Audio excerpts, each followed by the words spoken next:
masalah tesisnya Imaduddin itu gak ada tesis.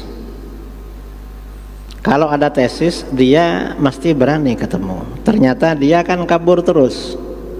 Al-Kaburi, Imad Al-Kaburi. Tesis gak ada. Dan nasabnya Sadah Ba'alawi itu sahih. Itu berdasarkan ijma ulama. Dan Wali Songo itu juga Ba'alawi. Ba'alawi itu udah dua, ada Sayyid, ada Habib. Nah, dulu yang datang berdakwah ke sini itu rumpun Ba'alawi.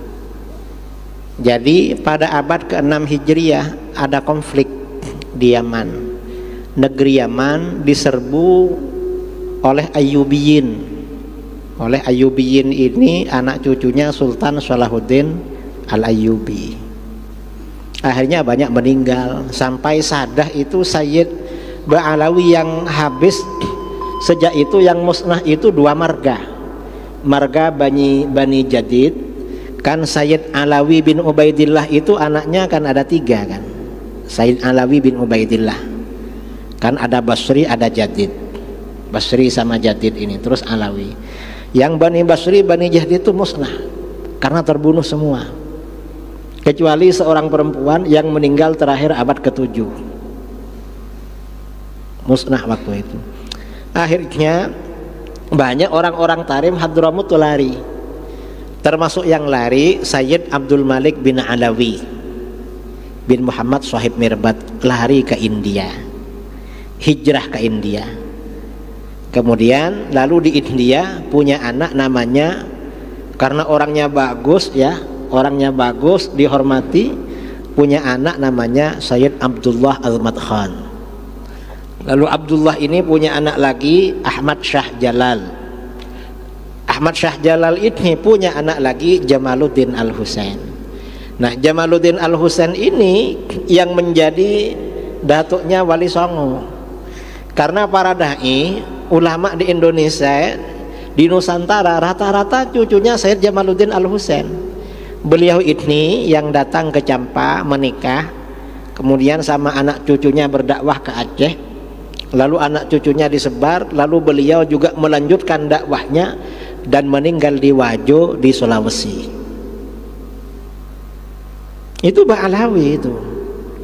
Lalu kemudian pada abad ke berapa ya, beberapa ratus tahun kemudian kalangan habaib ke sini. Yang pertama kali datang itu dari klan Basyaiban.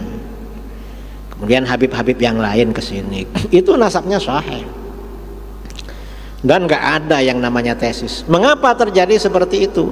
Akhir zaman ini dosa besar semakin bermunculan, termasuk membatalkan nasab.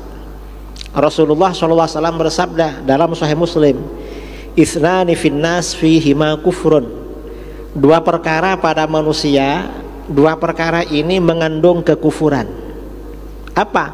At-ta'nu fil ansab, mencela nasab. Mencela nasab itu membatal-batalkan nasab. Memang sudah ada. Apa yang disabdakan oleh Rasulullah pasti terjadi. Ya contohnya ini. Dan sekarang kelompoknya ini yang dibatalkan bukan cuma nasabnya Habib, nasabnya orang Jawa dibatalkan semua. Sama ini. Mengapa kelompok ini sudah berani ngomong bahwa penduduk Jawa itu bukan anak cucu Nabi Adam? Anak cucunya siapa? Manusia sebelum Nabi Adam. Ini kan batalkan nasab kan. Sudah ada yang ngomong begitu. Kelompok ini sudah batal semua.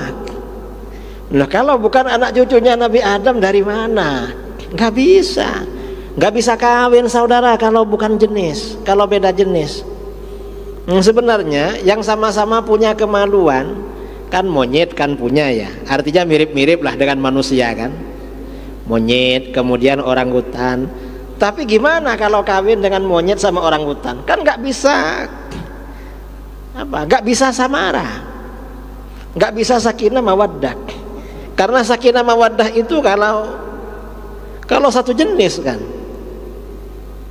yang bisa mawaddah. Kita ini Orang Arab kita dapat orang Arab oke, dapat orang Cina oke, dapat orang Eropa oke. Orang mana? Mengapa?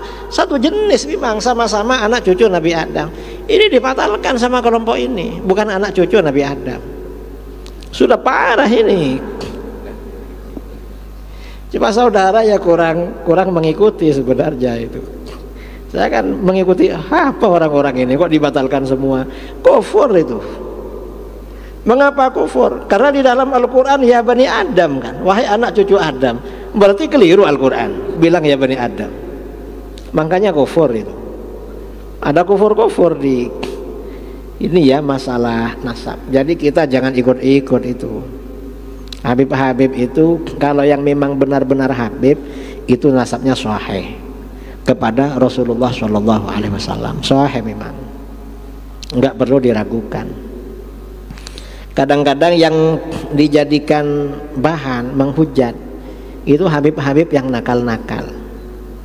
Ya memang habib ini manusia juga, dan Rasulullah juga tidak menjamin anak cucunya soleh semua. Nggak ada jaminan. Makanya Rasulullah bersabda, wahibbu ahla baiti li hubbi, cintai keluargaku karena mencintai aku. Artinya apa? Jangan mencintai keluargaku karena soleh. Karena kalau mencintai Habib karena soleh, sama yang gak soleh gak suka kita. Kalau mencintai Habib karena alim, sama yang bodoh gak suka. Mencintai Habib karena khair, baik, suka ngasih uang, sama yang minta-minta, yang dabir-dabir gak suka. Ya mengapa? Ya memang seperti itu. Ya kita ini cinta karena cinta kepada Rasulullah. Dan Habib-habib itu levelnya beda-beda. Kalau Habib yang alim, yang soleh, maka selain dicintai juga menjadi teladan, menjadi panutan. Kalau cuma Habib saja tidak soleh, ya cinta aja lah.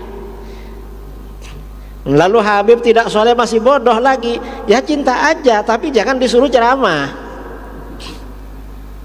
Keliru loh, kok itu suruh ceramah Habib itu? Ya jangan kalau nggak bisa apa-apa. Yang alim mereka ini banyak juga. Sekarang ini karena Habib kadang-kadang disuruh ceramah viral, akhirnya ceramahnya ngawur itu. Kan ada Habib-habib yang viral nggak bisa baca kitab itu, dan ceramahnya ngawur terus. Yang begitu jangan diundang suruh ceramah, ya dihormati aja, dicintai aja. Lah Habib yang nakal dari dulu ya ada Sayyid yang nakal, bukan cuma di sini, hatta di Mekah. Kalau membaca sejarah penguasa Mekah ya, Mekah ini sejak abad keempat atau abad keberapa yang menjadi gubernur itu sampai menjelang pemerintahan Saudi itu dari Bani Hasan, cucunya Sayyidina Hasan. Itu setiap ada gubernur meninggal, untuk pengangkatan gubernur baru pasti ada perang saudara, ada yang terbunuh itu. Dan itu Sayyid. Dan para ulama tahu, ulama gak membatalkan nasabnya. Mengapa? Karena tahu memang manusia ya seperti itu. Kalau punya ambisi. Sampai-sampai di kitab sejarah itu ditulis entah pada abad keberapa dulu, 500 tahun sebelumnya ya. Jadi gubernur meninggal, akhirnya rebutan, perang saudara. Akhirnya saudaranya yang kalah itu direbus, dimasak ya, mungkin dikasih bumbu atau apa. Lalu saudara-saudara yang lain sama yang menang wajib ikut makan. Kan ngeri kan? Mengapa? Biar gak menggugat nanti katanya. Padahal kan haram itu, kan nggak boleh makan dagingnya orang, apalagi sampai merebus. Orang membunuh aja nggak boleh, dikerjakan. Tapi ulama nggak membatalkan nasabnya, nggak membatalkan. Karena memang orang yang parah ya parah juga lah. Nah yang parah-parah dan yang awam itu ya jangan menjadi teladan, jangan diikuti, jangan disuruh ceramah. Ya cukup ya dimuliakan dan diingatkan, beb, antum ini nakal, terus terang loh. Terus saya ini harus senang sama antum. Kalau antum gini gimana ini? Saya ini oleh Rasulullah wajib senang sama antum, tapi antum kok nakal. Jangan gitulah, tobatlah. perbaiki diri lah, biar kami ini gak bingung. Harus seperti itu. Jadi artinya walaupun cinta itu yang mendidik lah sama mereka itu, tapi tetap hormat, tetap mencintai. Tapi beda-beda. Kalau yang soleh dan alim lebih dihormati itu, lebih dihormati. Kalau yang gak soleh atau gak alim, di bawahnya penghormatannya. Jangan disamakan. Karena masyarakat Indonesia ini kadang sama yang soleh biasa-biasa, sama yang nakal malah segan. Nah itu keliru yang begitu itu, keliru. Saya kira ini ya yang masalah sudah.